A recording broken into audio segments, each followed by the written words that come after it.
ألا بذكر الله تطمئن القلوب. أعوذ بالله من الشيطان الرجيم. بسم الله الرحمن الرحيم.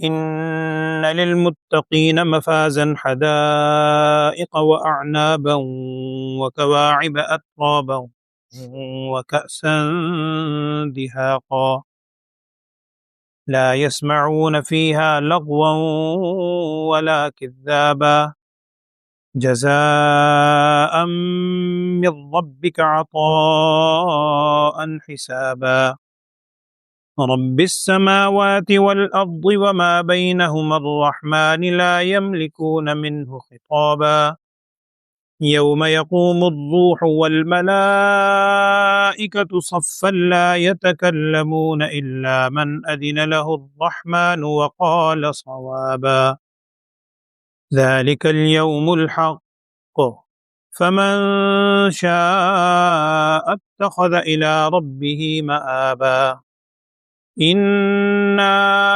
أنذرناكم عذابا قريبا يوم ينظر المرء ما قدمت يداه ويقول الكافر يا ليتني كنت ترابا صدق الله العظيم.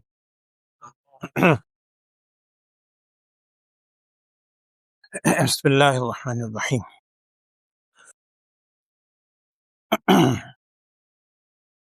تیسویں پارے کو اس روز آغاز ہوا تھا الحمدللہ.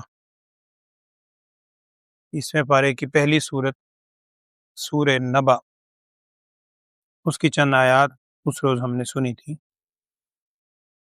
ان آیات کے اندر قیامت کا تذکرہ تھا کہ وہ کس بڑی چیز کے بارے میں سوال کر رہے ہیں جس کے بارے میں وہ اختلاف کرتے ہیں، اور دو دفعہ بڑی سختی سے یعنی شدت سے الفاظ کہے گئے تھے، کلا سیعلمون ثم کلا سیعلمون، ہرگز ایسی بات نہیں ہے، عنقریب تم جان لو گے. جب دنیا سے رخصت ہوگے سب دودھ کا دودھ پانی کا پانی تمہارے سامنے ہو جائے گا. پھر کچھ کیفیت بیان کی گئی تھی، وہ قیامت کے دن کا منظر کیا ہوگا، اور اللہ معاف فرمائے جو اہل جہنم ہوں گے ان کی کیفیت کیا ہو. قرآن میں اکثر جگہ یہ مضمون جہاں بھی آتا ہے اہل جہنم کا تذکرہ ہے اس کے ساتھ متصل اللہ جل شانہ اہل جنت کا تذکرہ بھی فرماتے ہیں. عربی زبان کا ایک مقولہ ہے وَبِضِدِّهَا تَتَبَيَّنَ الْأَشْيَاءُ، اس کا مطلب ہے کہ اپنی ضد کے ذریعے ہی چیزوں کو پہچانا جاتا ہے. دن کی قدر اسی وقت ہوتی ہے جب رات ساتھ ہو، اچھائی کی قدر اسی وقت ہے جب برائی موجود ہے، پھر بندے کو اچھائی کا بڑا احساس ہوتا ہے. تو یہ اس کے مقابلے میں آج کی آیات میں متقین کا تذکرہ ہے کہ وہ متقین اللہ جل شانہ کے ہاں کس درجے میں ہوں. متقی کون ہے؟ پہلے کئی دفعہ یہ بات ہمارے سامنے آئی ہے، اور ایک واقعہ پہلے بھی میں نے عرض کیا تھا، حضرت عمر فاروق رضی اللہ تعالیٰ عنہ کے حوالے سے لکھا ہے کہ حضرت عمر فاروق رضی اللہ تعالیٰ عنہ اور ایک اور صحابی ہیں حضرت ابی ابن کعب رضی اللہ تعالیٰ عنہ. ابی ابن کعب وہ صحابی ہیں جن کے بارے میں نبی صلی اللہ علیہ وسلم نے ایک مرتبہ ارشاد فرمایا تھا کہ اقرأہم بالقرآن، بہترین قاری قرآن. اور بعد میں جو قرآن بہترین پڑھنے والے جن کے آگے شاگرد ہوئے مفسرین میں، ان میں حضرت ابی ابن کعب رضی اللہ تعالیٰ عنہ کا بہت بڑا مقام ہے.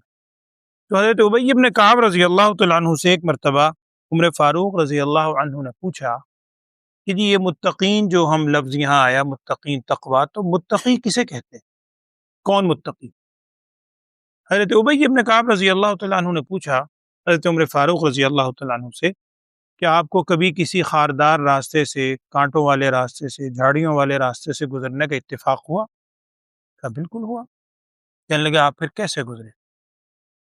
حضرت عمر فاروق رضی اللہ عنہ نے جواب دیا کہ بھئی ایسے گزرا کہ اپنے لباس کو بھی بچایا، اپنے جسم کو بھی بچایا، کہیں کانٹوں میں نہ الجھ جاؤں، بالکل دیکھ بھال کے پھونک پھونک کے قدم رکھتا ہوا اس راستے سے پگڈنڈی سے گزر گیا. تو حضرت ابی ابن کعب رضی اللہ تعالیٰ عنہ نے کہا کہ اصل میں آسان سمجھنا چاہیں تو تقویٰ یہی ہے. دنیا میں ہر طرف گناہوں کے، کفر کے، معاصی کے کانٹے، خاردار جھاڑیاں ہر طرف پھیلی ہوئی. ان کانٹوں سے، ان گناہوں سے، ان معاصی سے حتیٰ کہ ان کے شبہات سے بھی اپنے آپ کو بچا کر قبر تک لے جانا، یہی تقویٰ ہے۔ تو وہ جو متقی لوگ ہوں گے، اللہ ہمیں بھی نصیب فرمائے، آمین، وہ متقین لوگ کس کیفیت میں ہوں گے؟ اللہ جل شانہ فرما رہے ہیں، کیا آیات ہیں کہ بے شک متقین کے لیے مفازن بڑی کامیابی ہے، صرف کامیابی نہیں، مفازن، اس کی تنوین کا معنی بعض نے کیا ہے کہ تعظیم کے لیے بہت بڑی کامیابی۔ اور کیا ہوگا ان متقین کے لیے؟ حدائق و اعنابن، حدائق حدیقتن کی جمع ہے، اور حدیقتن کہتے ہیں ایسے باغ کو جس کی چار دیواری بنی بھی ہو۔ اگر کسی باغ کی چار دیواری بنی ہو اس کو حدیقہ کہا جاتا ہے، اور جس باغ کی چار دیواری نہ ہو ویسے ہی باغ ہو اس کو بستان بھی کہہ دیتے ہیں، بستان بھی کہا جاتا ہے اور اس کے نام آتے ہیں، لیکن حدیقتن وہ باغ کہلاتا ہے جس کی چار دیواری ہو، اسی کی جمع ہے حدائق، کہ ان کے لیے متقین کے لیے کامیابی بھی ہے بڑی، باغات بھی ہیں، وَأَعْنَابًا، اور انگور بھی ہیں۔ یہاں مفسرین نے لکھا ہے کہ حدائق باغات کے اندر پھل انگور شامل ہے، لیکن انگور کی چونکہ بہت زیادہ اقسام بھی ہیں، ایک تو اسی وجہ سے جمع بھی ہے عنابن، کئی قسم کے، اور اس کی خصوصیت کی وجہ سے علیحدہ سے اس کو ذکر کیا کہ باغات بھی ہیں اور انگور بھی ہیں۔ وَكَوَاعِبَ أَتْرَابًا، اور وہاں ان متقین کے لیے نوجوان ہم عمر لڑکیاں بھی ہیں جو انہیں وہاں حوریں عطا ہوں گی، ایک تو جوان اور ہم عمر ہوں گی، اطرابن ہم عمر۔ وَكَأْسًا دِحَاقًا، اور کیا ان کے لیے وہاں صفت ہوگی؟ وَكَأْسًا دِحَاقًا، پیالے ہوں گے دِحَاقًا چھلکتے ہوئے، سمجھانے کے لیے جیسے ہم آج کل بولتے ہیں، ہم تو خیر اپنا غلط معنوں میں بولتے ہیں، شاعری کے اندر بہت ہے جام چھلکتے ہوئے، ہم کسی اور معنی میں لیتے ہیں، تو وَكَأْسًا دِحَاقًا، وہ پیالے ہوں گے چھلکتے ہوئے، لیکن ان میں کوئی لغو چیز نہیں ہوگی۔ اگر پیالوں کا ذکر ہے کہیں آپ اس طرف سوچ نہ لے جائیں، کیوں؟ لا يسمعون فیہا لغوا ولا کذابا، وہ متقین نہیں سنیں گے اس قیامت میں کوئی لغو بات اور نہ ہی ایک دوسرے کو جھٹلانا سنیں گے، وہاں یہ نہیں ہوگا۔ قرآن میں دوسری جگہ ہے الا قیلا سلاما سلاما، وہاں تو ہر طرف سلامتی ہی سلامتی ہوگی، کوئی لغو بات، کوئی جھوٹی بات نہیں سنیں گی۔ اور اگر کوئی شخص، اللہ بھی نصیب فرمائے، جو شخص بڑا پاکیزہ ہو، اخلاق اس کے بہت اچھے ہوں، بڑا سچا ہو، امانت دار ہو، اس کو اگر جھوٹوں سے واسطہ پڑ جائے، اس کو اگر کسی لغو فوش مجلس میں بیٹھنے کا اتفاق ہو، آپ اس سے پوچھئے اس کے دل پہ کیا گزرتی، کتنا اس کو وہ سخت مشقت ہوتی ہے کس طرح میں یہاں سے نکلوں، تو وہاں اس قسم کی کوئی گرانی، کوئی لغو بات، کوئی جھٹلانا وہاں نہیں ہوگا۔ یہ ساری چیزیں جو انہیں عطا ہوں گی متقین کو، کیوں؟ جزاء من ربک عطاء حسابا، یہ ان کی رب کی جانب سے بدلہ ہے اور اللہ کی طرف سے عطا ہے حساباً، اس کے بھی دونوں مفہوم ہیں، ایک تو حساباً کا معنی یہ ہے کہ اللہ کی طرف سے عطا ہے ایسی جو پوری پوری ہے، جس کا پورا حساب رکھا گیا ہے۔ اور یہاں بعض مفسرین نے ایک سوال نقل کیا ہے، مفتی شفیع صاحب رحمۃ اللہ علیہ نے لکھا ہے معارف القرآن میں، وہ فرماتے ہیں کہ یہاں ایک چیز ہمارے ذہن میں آتی ہے کہ جزا عام طور پہ وہ چیز کہلاتی ہے جو کسی عمل کے بدلے میں ہو، اور عطا وہ چیز کہلاتی ہے جو بغیر بدلے کے ویسے ہی عطا کر دی جائے انعام کے طور پر۔ تو یہاں اللہ تعالیٰ فرما رہے ہیں جزاء من ربک عطاء، یعنی اس کا مطلب ہے کہ جو انہوں نے عمل کیے ہیں رب کی طرف سے ان کا بدلہ ملے گا، اور آگے یہ کہا جا رہا ہے نہیں، اللہ کی طرف سے خاص عطا ہوگی۔ تو اس کا مفہوم یہ ہے کہ اصل میں جو انسان کے اعمال ہیں بظاہر لگے گا مجھے اس کا بدلہ مل رہا ہے، لیکن ہمارے عمل کس قابل بلا، ممکن ہی نہیں۔ انسان بہت اس پہ یعنی غرور کرتا ہے، سمجھتا ہے میں نے یہ کام کیا، یہ کام کیا۔ ہمارے استاد ایک مثال دیا کرتے تھے، ویسے ہی 1 منٹ میں جلدی سے سنا دیتا ہوں، واقعہ میرے ذہن میں آ گیا۔ وہ فرمایا کرتے تھے کہ ایک بابا جی تھے کسی علاقے میں، بغداد وغیرہ کا شاید واقع ہے، ہارون رشید کے زمانے کا ایک اس دور، انہیں خیال آیا کہ جی بادشاہ وقت ہے ہمارا بغداد میں، بادشاہ ہارون رشید تھا یا کوئی اور خلافت عباسیہ کا، اس کے پاس جانا چاہیے، ملاقات کے لیے جائے۔ ان کو سوچ آئی کہ اگر ملاقات کے لیے جاؤں تو کوئی تحفہ لے کے جانا چاہیے، بادشاہ ہے، بادشاہ کے پاس جا رہا ہوں۔ وہ سیدھے سادے آدمی تھے، دیہاتی، انہوں نے اپنی بیوی سے پوچھا، بیوی بیچاری سیدھی سادی، اس نے محبت میں کہہ دیا کہ ہمارے گاؤں میں نا وہ جو فلاں کنواں ہے نا اس کنویں کا پانی بڑا صاف ہے، میٹھا پانی، میٹھا صاف کہتے، تم ایسا کرو بادشاہ کو پتہ نہیں ایسا پانی نصیب ہوتا ہوگا نہیں، وہاں جا رہے میٹھا پانی لے جاؤ ایک مٹکے میں۔ خیر بابا جی کو یہ بڑی اچھی تو نے ترکیب بتائی، او بیچارے نے محبت میں پانی بھرا، اب لمبا سفر تھا، اس نے پانی کو نا اوپر سے مٹکے کو وہ رکھ کے جیسے لیپ دیتے ہیں کہ تاکہ اندر کوئی چیز نہ جائے، اس بیچارے کو کیا پتہ یہ کیا ہوگا۔ اب وہ جناب اپنے سر پہ رکھا ہوا سامان میں اب ہفتوں کا سفر کر کے، مٹی بھی گرمی بھی، ہفتوں بعد وہاں پہنچے، اب دربار میں جانے کا موقع بھی کئی دن بعد ملا، اب وہاں گئے بادشاہ کا دربار دیکھے، جی خیر لمبا واقعہ، بادشاہ کے پاس گئے اور بڑی محبت سے ملے، خیر بادشاہ بڑا محبت والا، اس نے بڑی ان کی قدردانی کی اور کہنے لگا بادشاہ سلامت، میں آپ کے لیے نا ایک تحفہ لایا۔ اب کہنے لگے کیا تحفہ لایا؟ انہوں نے کہا بادشاہ سلامت میں فلاں علاقے میں رہتا ہوں، ہمارے نا گاؤں سے دور وہاں صاف پانی نہیں ہوتا، ہم دور سے صاف پانی لاتے ہیں، میں وہ پانی لایا ہوں مٹکے میں۔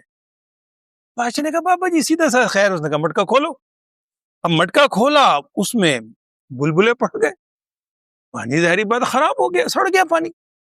اب بابا جی کو بھی شرمندگی، یہ اچھا بادشاہ بڑا قدردان تھا، اس نے دیکھا ہے بیچارہ بابا اتنی محبت سے لایا، اس کا دل ٹوٹ جائے، اس نے اس کو دیکھا اور فوراً ڈھک دیا اور کہنے لگے واہ واہ بادشاہ سلام، او بابا جی آپ نے کمال کر دیا، اتنا عظیم تحفہ لائے۔ اور اس نے اپنے جو تھے ملازموں سے کہا کہ بھئی اس کو لے جاؤ اور اس مٹکے کو نا اشرفیوں سے بھر کے اس کو دے دو، تحفے قدر کی۔ اچھا وہ لوگ بھی حیران، خیر بادشاہ، لیکن بادشاہ نے نا احساس بھی دلانا تھا۔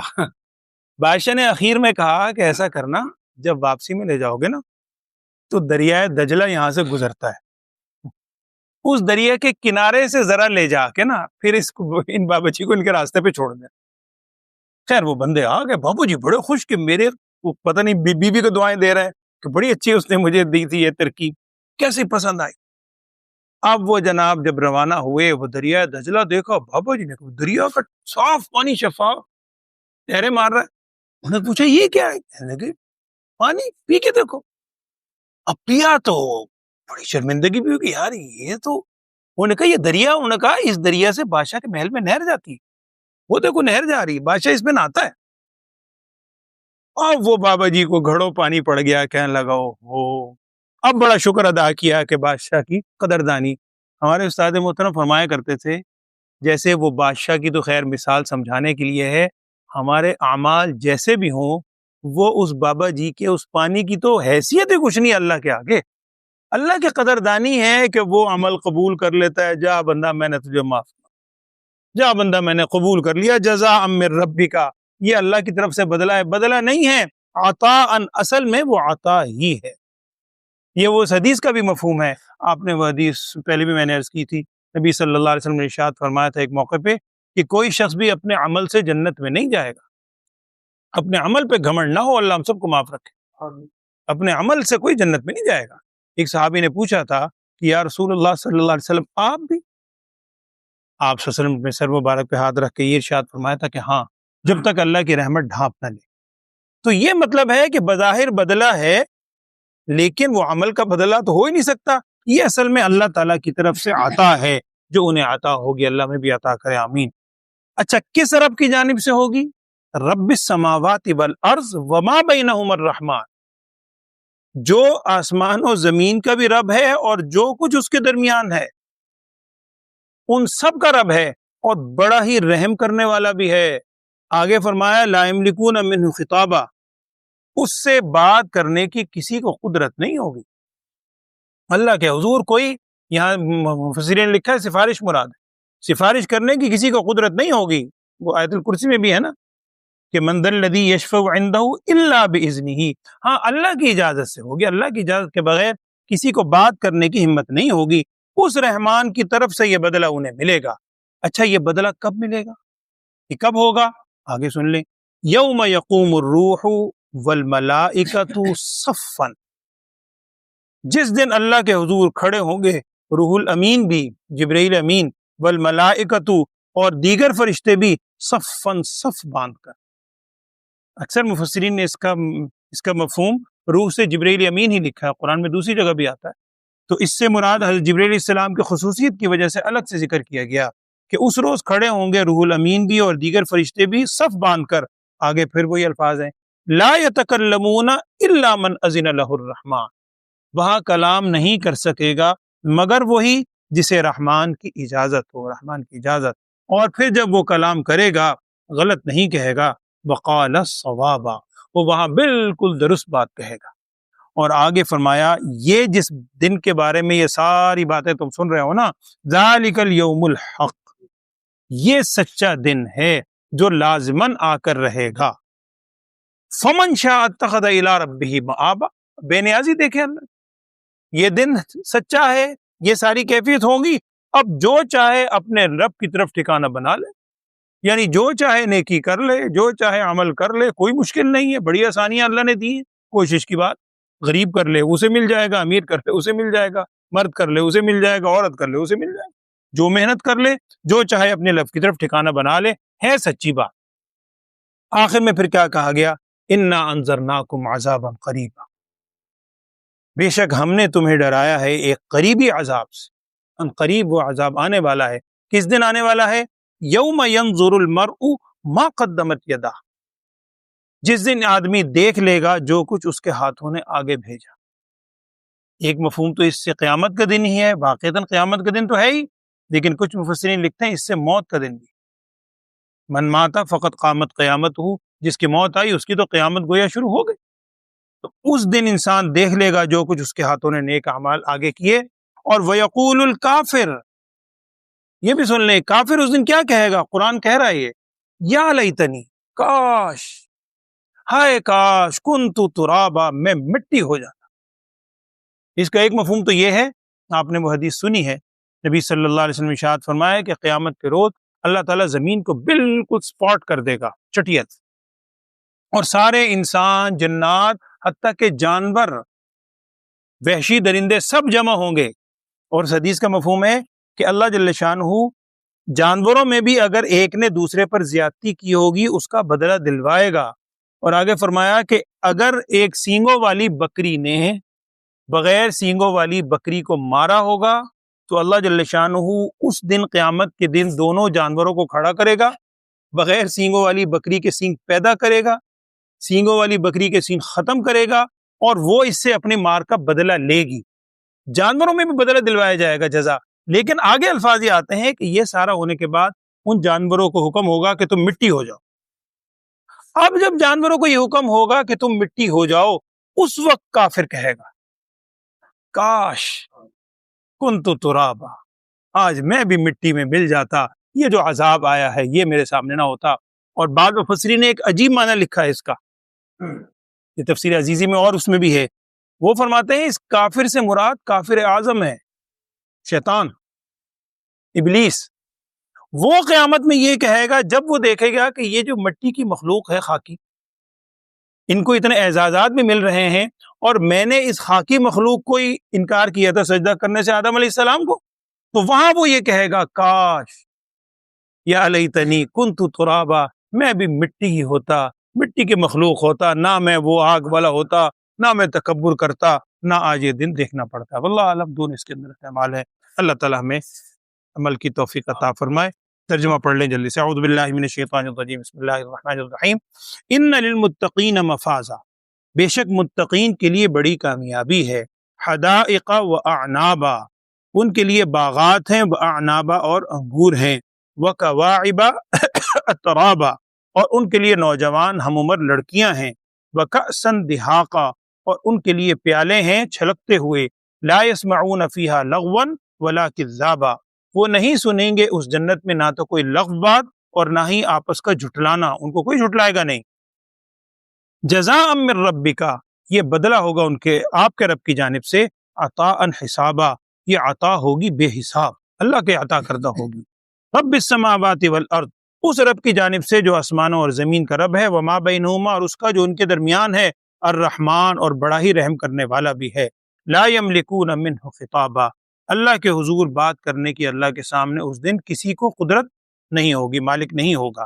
یوم یقوم الروح والملائکۃ صفا، جس دن کھڑے ہوں گے روح الامین بھی اور فرشتے بھی صف باندھ کر، لا یتکلمون الا من اذن لہ الرحمن، کوئی کلام نہیں کر سکے گا مگر وہی جسے رحمان اجازت دے، وقال صوابا، اور وہ کہے گا درست بات، ذالک الیوم الحق، یہ سچا دن ہے۔ اب فمن شاء اتخذ الی ربہ مآبا، جو چاہے اپنے رب کے حضور ٹھکانہ بنا لے۔ اللہ ہم سب کو توفیق دے، آمین۔ انا انذرناکم عذابا قریبا، بے شک ہم نے تمہیں ڈرایا ایک قریبی عذاب سے، یوم ینظر المرء، جس دن آدمی دیکھ لے گا، ما قدمت یداہ، جو کچھ اس کے ہاتھوں نے آگے بھیجا، ویقول الکافر، اور اس دن کافر یہ کہے گا، یا لیتنی کنت ترابا، اے کاش میں مٹی ہی ہو جاتا، آج ان سے بچ جاتا۔ اللہ تعالی ہمیں اس سے عبرت پکڑنے کی، نیک عمل کرنے کی توفیق عطا فرمائے، اللہم آمین۔ الحمد للہ رب العالمین، اللہم صلی علی سیدنا و مولانا محمد وعلی آل سیدنا و مولانا محمد وبارک وسلم ثم صلی علیہ۔ یا اللہ ہمارے اس بیٹھنے کو پڑھنے کو اپنی بارگاہ میں قبول فرما۔ محض تو نے اپنے فضل و کرم سے ہمیں یہاں حاضر ہونے کی توفیق بخشی ہے اس باغ میں، ہمارا اس میں کوئی کمال نہیں، ہمارے اس ہر عمل میں یا اللہ نام و نمود سے ہمیں محفوظ فرما، خلوص اور قبولیت والا معاملہ فرما۔ جتنے لوگ بیمار ہیں تو جانتا ہے، تمام بیماروں کو صحت، عافیت، سلامتی والی زندگی عطا فرما۔ ہر قسم کی آزمائش، آفات و بلیات سے ہم سب کو، پوری امت کو محفوظ فرما۔ وصلی اللہ تعالی علی خیر خلقہ سیدنا و مولانا محمد وعلی آلہ واصحابہ اجمعین، آمین برحمتہ۔